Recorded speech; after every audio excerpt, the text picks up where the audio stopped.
Mga kaibigan, handa na ba kayong makinig sa isang kwentong magpapakilabot sa inyong gabi?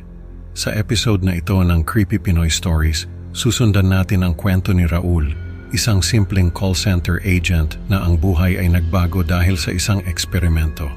Isang gabi, napansin niya ang isang poster na nag-aalok ng malaking bayad para sa isang drug trial at dito nagsimula ang kanyang walang katapusang pagdurusa.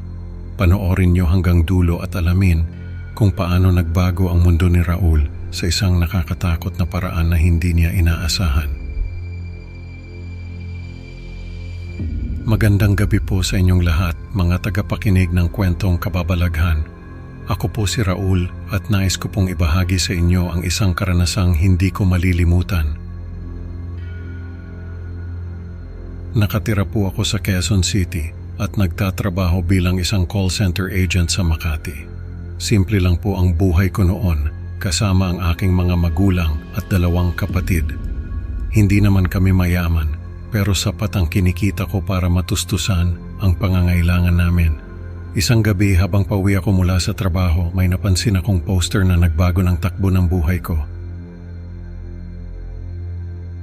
Isang gabi, habang naglalakad ako pauwi mula sa shift ko sa call center sa Makati, napansin ko ang isang poster na nag-aalok ng malaking bayad para sa mga gustong sumali sa isang drug trial. Kinabukasan, nagpunta ako sa research facility sa Quezon City. Matapos ang ilang oras ng mga pagsusuri, inalok ako ni Dr. Fernando ng malaking halaga para sumali sa kanilang eksperimento.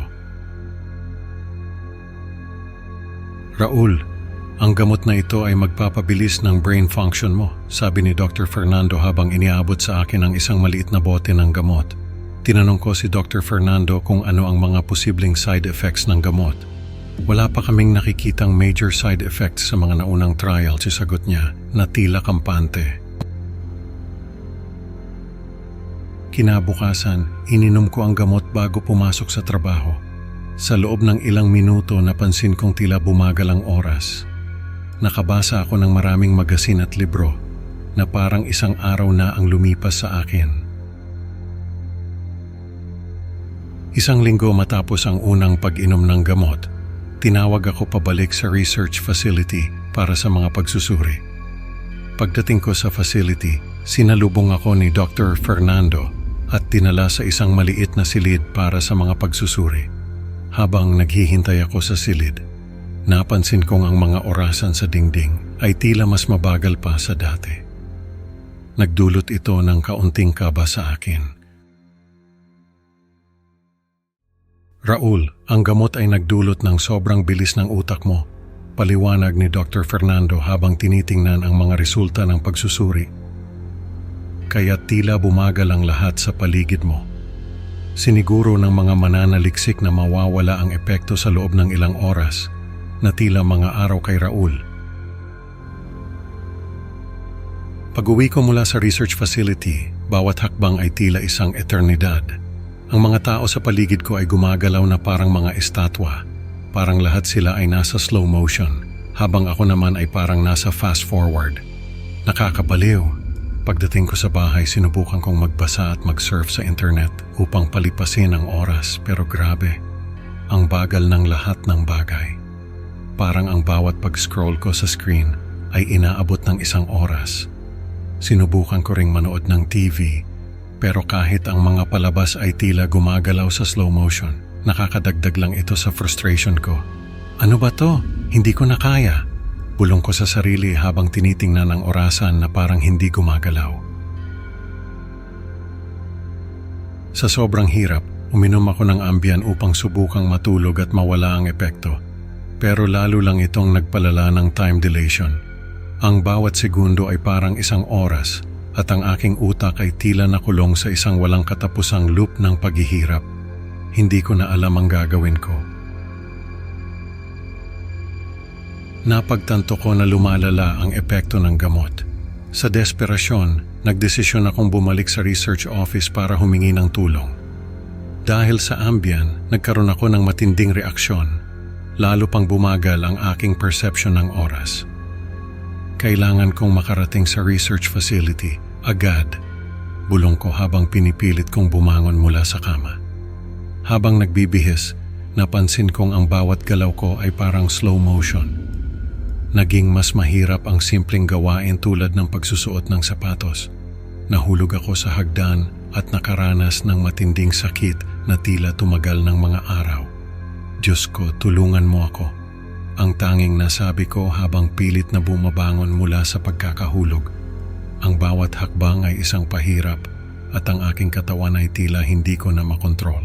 Sa wakas, nakarating ako sa labas ng building, ngunit ang paglalakad patungo sa kalsada ay tila isang walang katapusang biyahe. Hindi ko na makontrol ang aking katawan. Gumapang ako patungo sa metro platform, halos wala na akong pakialam sa mga taong nakatingin. Balak kong tapusin ang aking paghihirap sa pamamagitan ng pagtalon sa harap ng tren. Ang bawat galaw ko, bawat paghinga ko parang 1,000 taon ang lumilipas. Ang sakit, grabe, hindi ko na kaya.